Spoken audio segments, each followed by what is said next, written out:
that it's time now to bring in our next guest, Chris Maiyaki, who serves as the Executive Secretary of the National Universities Commission. We will be discussing the 195.07 billion naira allocated to Nigeria's 26 federal universities in the 2024 budget, which was signed into law on the first week of the year by President Bola Ahmed Tinubu. He will also be reacting to the viral report about some universities reacting to the claims that the National Universities Commission uncovered more than 100 fake professors in Nigerian universities, a report that the NUC has distanced itself from, describing it as fake, unfounded, untrue, and a figment of the imagination of the authors. Welcome to the morning show, sir. Good morning. Thank you very much for this invitation. Good morning, sir. It's very nice to have you on the morning show. The first question I have for you actually is about the allocation to Nigerian universities, the federal universities, in the 2024 budget. It has been remarked earlier on this show that the amount allocated to our universities is less than the amount allocated to the National Assembly. How do you feel about this allocation amount? I don't think it's...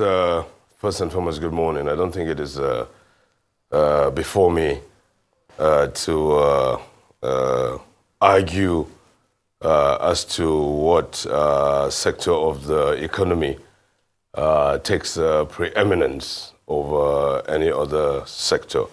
This is a decision by governments, by the National Assembly at the highest level. One fact I know is that for the first time in many years in the history of this country, the university sector has had a lot of resources, more than ever now, allocated to the universities. A lot of attention by this government has been given to the university sector. But as to the prioritization, it's not before me. We, as a university sector, we are happy with the current government for the sustained interest and the unwavering support. And I quickly want to say that if you take the swift resolution by the President in Council to, as it were, decouple federal universities and inter-university centers from the IPPIS, it's a landmark defining moment for us. There are many, other interventions that very soon the nation will be proud of this government for having placed, education on its front burner and as a priority. All right, then. Thank you so much for setting the tone of the conversation. But let's move our attention now to the discovery of fake degrees from West African countries, including Togo, which has raised concerns about the credibility of academic qualifications. Now, as the Commission regulating universities in Nigeria, how exactly is the NUC responding to this issue, and what measures are being implemented to safeguard the integrity of academic credentials? Well, thank you very much again. As you have rightly pointed out, the nation woke up to this news about journalists and undercover journalists going to, patronizing one of the universities whose origin is from one of the West African countries. And we have been given to understand that he obtained his degree, within a 6-week period.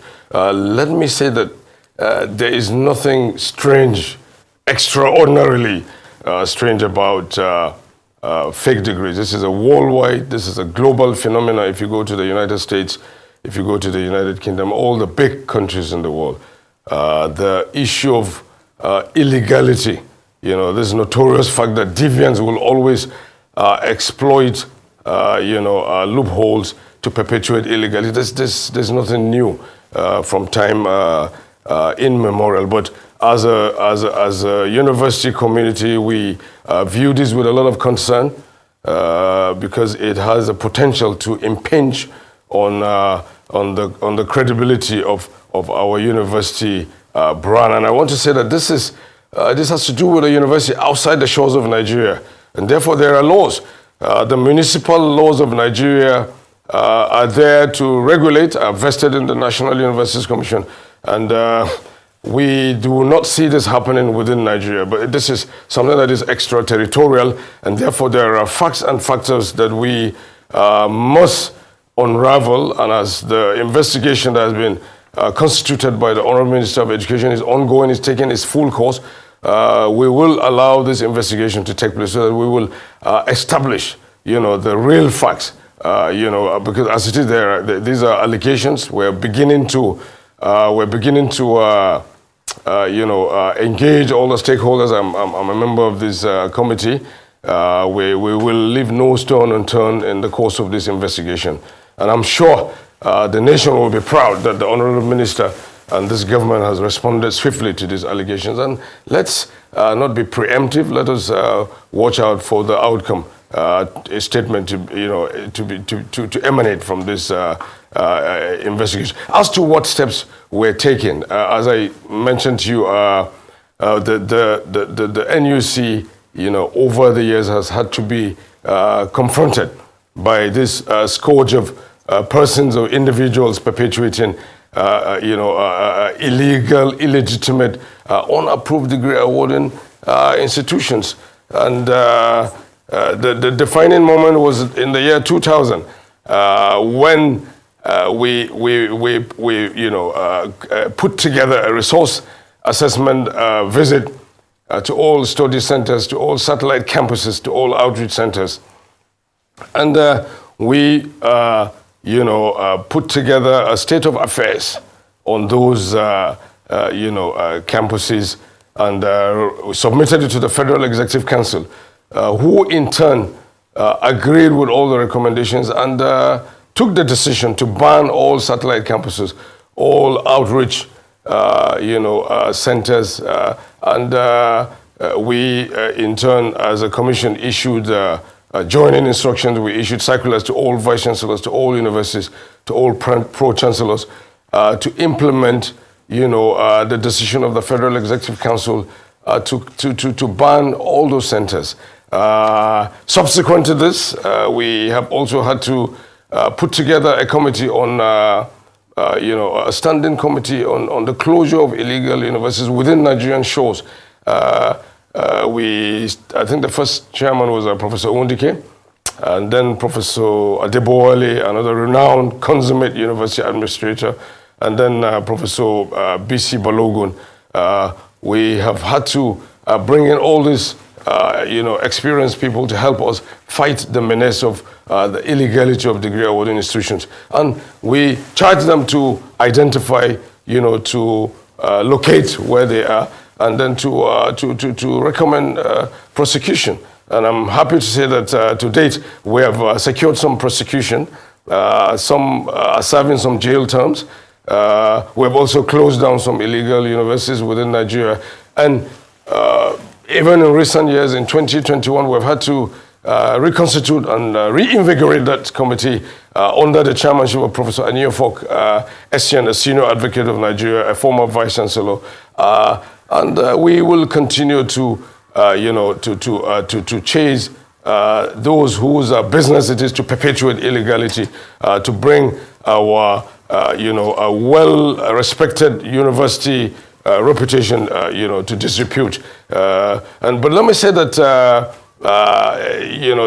there is hardly any, we're yet to find a society where there are no law breakers. And that's why we want to call on the public, we want to call on the nation not to allow this report by this undercover journalist, not to allow this instance of illegality to becloud, what has turned out to be the rich, academic tradition that we've enjoyed over the glorious years as a Nigerian university system.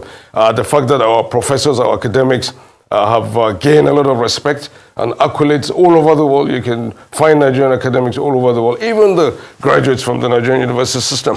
I have had the privilege of interacting with them, even from the ashes, as you sometimes paint the picture. We have had some very good stories, outstanding performances. Nigerian kids, coming out with distinction from at the Imperial, Edinburgh, in Oxford and Cambridge, and even in the United States at the Ivy League institutions. So these are the steps that we have continued to take. And I want to also inform the nation that every Monday we have a publication called the Monday Bulletin, where we name and shame illegal institutions that are operating within Nigerian shores. And we will be on the watch out. We will not rest on our oars. As I said, illegality and legality will continue to exist side by side. But we owe the nation a duty, the public a duty to uphold the sanctity of quality. And we will not, this situation will not be a different situation. Thank you, sir. Speaking about the sanctity of quality, I believe that the federal government has recently released, I think, about 5 billion through the TED Fund for research to certain academics. I think there are 185 teams that were selected from 4,287 applicants, and I think the screening exercise started last year. And I was wondering if this is one of these things that you oversee, and what your roles are generally when you oversee Nigerian universities as the NUC. If you can speak further to the role of the NUC as an oversight committee for Nigerian universities, and if you can speak to these academics and the work that they're doing. Well, thank you once again. As you may have read, the National Universities Commission was founded in 1962. At that time, as a small administrative and advisory unit in the Cabinet Office. At that time, there were barely 5 universities. With the advent of the University of Ibadan in 1948, and then the first indigenous university, University of Nigeria in 1960, then as an offshoot of the University of Michigan, a land-grant university, and then the IFES and the Zaria and Lagos, and then University of Benin in 1960. And then we had the Seven Sisters in the mid-70s, and then the rest is history. And today we have 270 universities. The Commission has been saddled with a very strategic, very vital responsibility of laying down the minimum standards. We lay down the standards. We undertake resource assessment. For you to, for instance, establish any program in any Nigerian university, we put together subject experts. We have to go and verify, look at your capability statement and come up with with an outcome, a technical report. We also conduct accreditation, and this is a process of conformity or otherwise by universities as to the extent, the subsisting regulatory provisions as enshrined in our laws. As to the release by TED Fund, the budget of 5 billion. I mean, this is a very cheering news. I was at the award ceremony. As you well know, the TED Fund has the power of the purse to intervene in those critical areas, and research is at the heart of the existence of a university. I mean, there's no, if you are very familiar, the university exists to teach, to ensure learning and to undertake research and community action. I mean, so therefore, we will work closely with the various standing committees. The National Universities Commission is a statutory member of the board of the TED Fund. And never, as I have mentioned in the history of our existence, have we enjoyed such excellent working relationship with the TED Fund. We will, liaise with the TED Fund. We will ensure that, that there is value for what government has graciously provided for the universities to undertake research, because research is at the heart of your existence as a university. Any university that, must demonstrate its onions must be seen to be interrogating problems, issues, challenges, so that they can proffer solutions. Look at the history of the evolution of universities around the world. All the discoveries, all the innovations, are traceable to the tenacity of purpose and the role of researchers over the years. Airplanes have been invented as a result of research work. Look at the COVID-19, Oxford AstraZeneca So our researchers, this is there's a promising opportunity that they will utilize these funds, very judiciously, and there will be outcome statements emanating. The nation awaits the outcome of this investment, and we will urge for the judicious use of these resources, and we will also monitor. We will help and liaise with TEDFund so that we organize this process because research, as I said, is at the heart of our opportunities as a nation, as a global community, and we hope that this is just the beginning. The university system needs more funding. We need to organize, we need to inject more infrastructure, we need to make more funding available, we need to get equipment, we need to organize that ecosystem to deepen the research culture in this country, because that's the future. We cannot be lagging behind. So this is kudos to TEDFund, kudos to the federal government, and as a commission, we undertake to work in active commitment to making sure that we get value for the money that has been released for research purposes.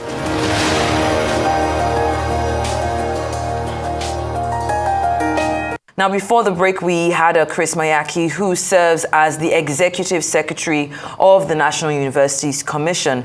And I was just asking you, sir, as part of its major functions, the NUC is involved in adding a new curricula or delisting old ones. I would like for you to shed some more light on the processes and considerations involved in making such decisions. How do these efforts contribute to the overall improvement of the educational system in Nigeria? And more importantly, how does the NUC collaborate with universities to ensure that this curricular changes align with the evolving educational needs, but not just that, technological advancements as well as global standards?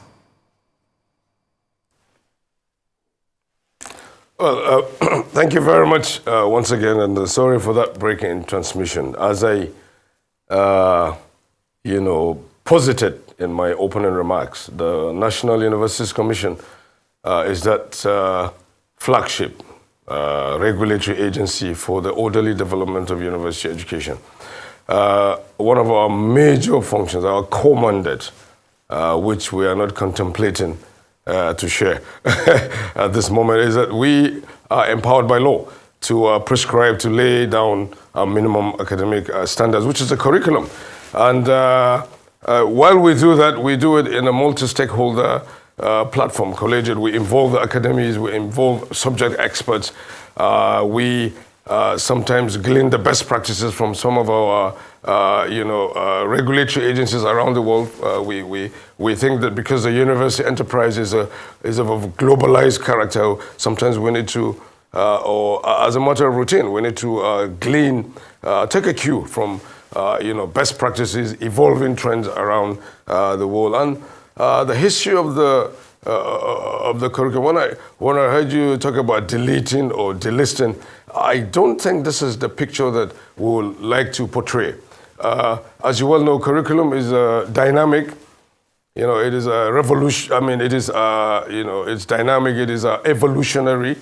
It is something that must be seen to be in tandem with emerging trends, with global best practices, and it has to be fit for purpose.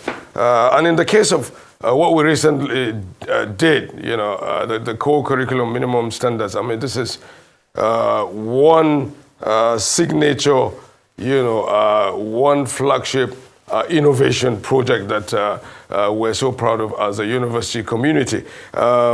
We started with the minimum standards, minimum academic standards in 1989, under the then Professor Idris Abdul Qadir. But then, during that intervening period, academies and employers of labor, we got feedback that there were still yet some deficiencies. As I told you, curriculum is dynamic. It's something that has to respond to the needs of society.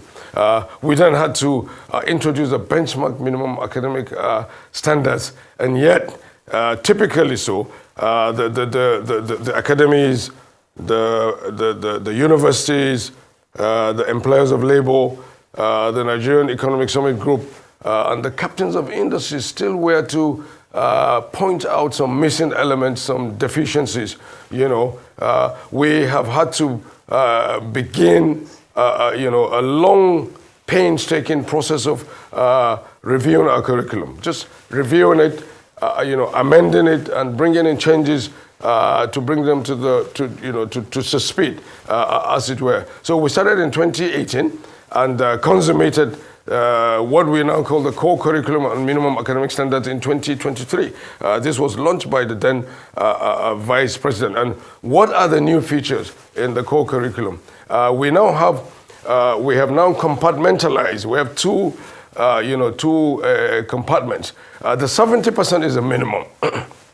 We've done this at the NUC with the help of professors, with the help of subject experts, and we send them to the universities as obligatory for them to adhere to make sure that this is their reference. But we also now have brought in a dimension to curriculum because we don't believe that we should use a broad brush to pontificate, as it were, to continue to prescribe 100% curriculum to the university. So we now have given the University Senate, the latitude for them to populate 30% of the curriculum in such a manner that it will reflect their peculiarities, their past, their present, and their future, priorities. What are the subjective preferences of the university? And I always make this analogy. I mean, take law. For instance, at Ahmadu Bello University Zaria, it's possible, due to historical and cultural factors, that law as it is at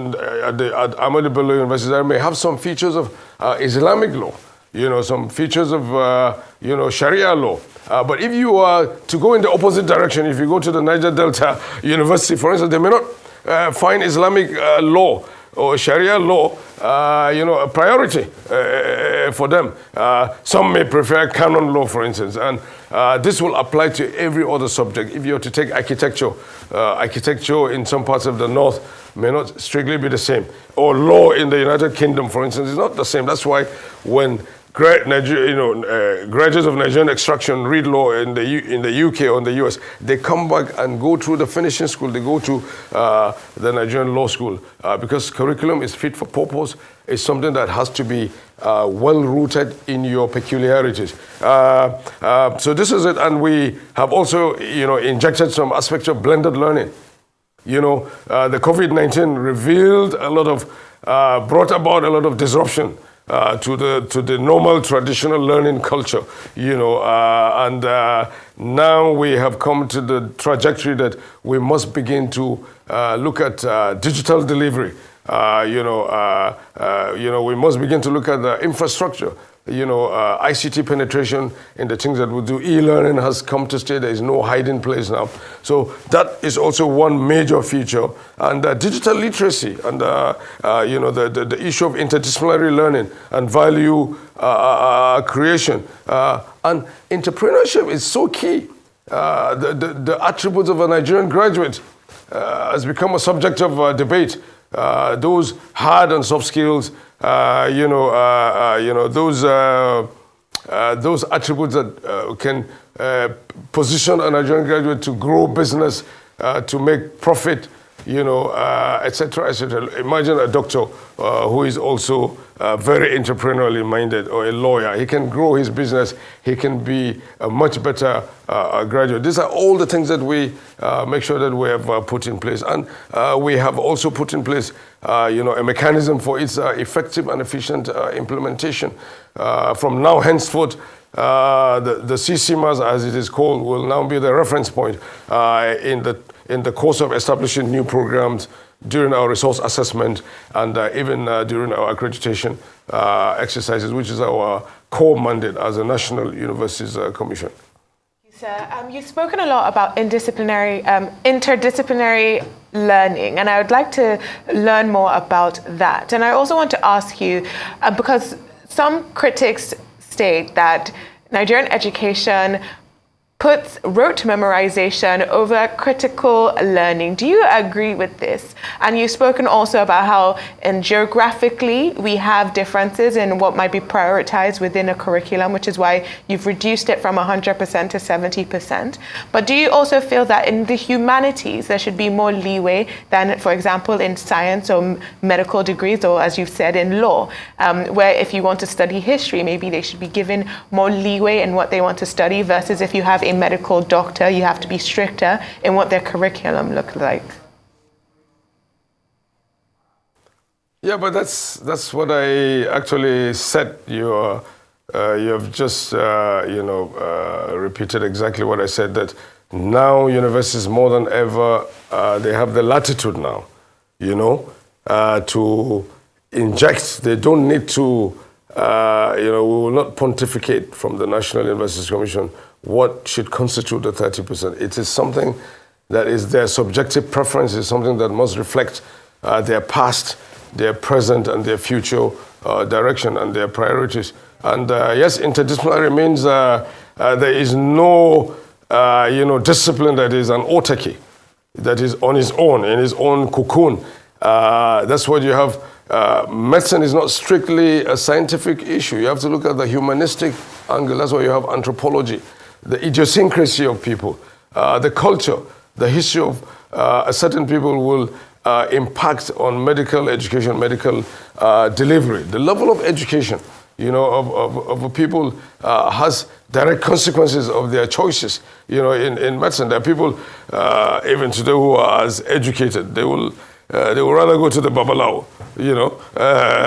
because that's what they strongly believe in their tradition of going to Babalao. Therefore, interdisciplinary means cross-sectional exposure, so that you can learn from other disciplines. You can, as it were, put together, what is useful, and in such a way that it can enhance, the learning outcome of that particular discipline. When I was an undergraduate at Ahmadu Bello University, Zaria, I took, electives from other arms of the faculty, and and even some foreign languages, etc., etc. And that's what has enriched the learning process. So I think there's merit in the new, in the paradigm shift, that we need to look at. You can't just go and read medicine, strictly be a medical doctor. You need to, there are other concomitants, there are other facts, and there are other factors that should enrich your learning experience. I think this is the utilitarian value, as it were, in the new curriculum. Yeah, it sounds quite similar to liberal arts education, where if you are reading science, you still have to read maybe a humanities subject or learn a language. But what I was actually asking was if you felt 70% will still be too high for humanities. If you think 70% is too high for history or literature, that's actually what I was actually trying to ask specifically, because you said 70% instead of 100, but 70 seems quite high to me. No, because, as I told you, curriculum is evolutionary. This is where this is a novel idea, is an experience where we're beginning to, where the CCMAS is still in its formative stage, and maybe we will get there. We may get to the point where one day we may even have to deregulate, as it were, the issue of our curriculum. But we're not there yet as a university enterprise. And we think that step by step, the journey of 1,000 miles, begins with a few inches, and hopefully we'll get to that point. But as is where we believe that this is the best we can do in the circumstance, the best we can offer. 30% is still, a huge chunk. Universities are busy, I assure you. This has been well, received. We have activated this new curriculum, and we're looking forward to the first set of graduates, to be graduated, using the CCMAS. All right, then we're starting to wrap up this interview, but I just wanted to touch on very quickly about on the the rebuttal that was issued by the NUC, and you had spoken about it, we've spoken about the curriculum in detail, but this rebuttal regarding the new curriculum that was introduced in federal universities since September 2023, denouncing certain views and opinions about its effectiveness compared to the benchmark minimum academic standards. Just before we let you go, sir, if you could just provide a bit more insight into the rationale behind this rebuttal and the NUC stance on it. Rebuttal not on curriculum, maybe on the fake professors. My recollection is that the National Universities Commission, the management, issued a rebuttal, a very detailed rebuttal on the social media, report on the so-called 100 fake professors. Is that what you're referring to? Yes, please. We didn't issue any rebuttal on, well, as you would have read from the rebuttal, is a very detailed one.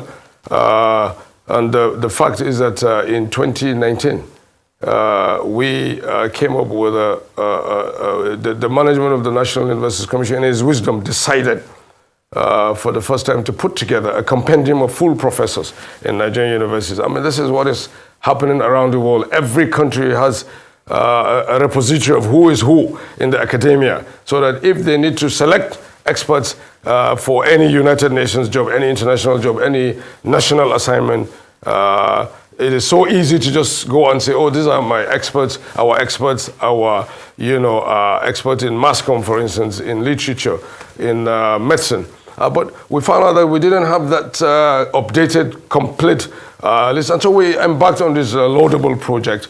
And during the process, the template that was, issued out, made it in such a way that all academics just, filled them up.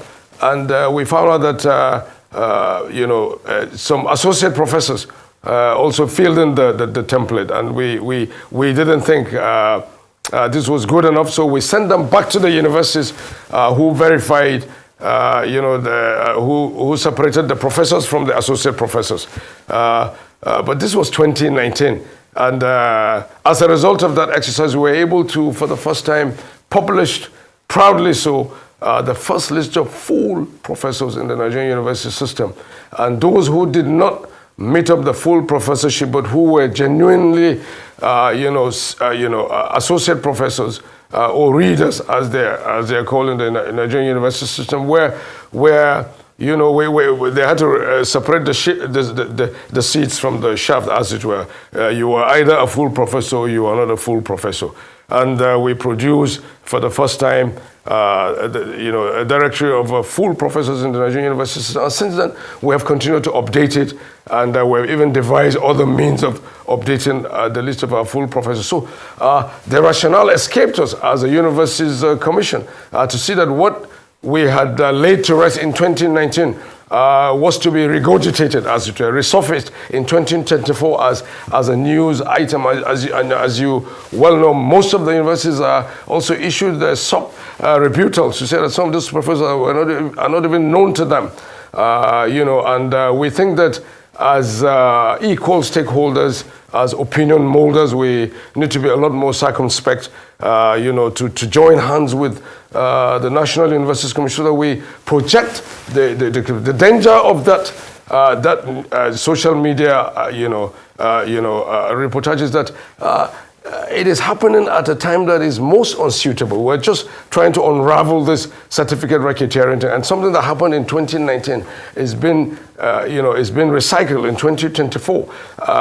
And you don't know what damage you're doing to those names that you're publishing, because we never published those names, at the time that we embarked on that project. So we owed it a duty. We have issued a rebuttal to protect hardworking, outstanding Nigerian academics who have continued to contribute their quota to national and international academic credibility. And that's simply the story. Very untimely, something that happened in 2019 is you're making it look like a fresh news, in 2024, and we will not watch, stand and watch. As a regulatory agency, we owe you the duty, and that's why we issued a rebuttal, and we hope it's explicit enough so that we can make progress, because what matters most now is the future, not the past, although the past will continue to be in the eyes of the present. So much, sir, and I really appreciate the rebuttal that you've given. I really appreciate the clarification, because Nigerian academics deserve all the praise for the hard work they're able to do in a very tough environment. And we really appreciate you for coming onto the morning show and spending your time with us.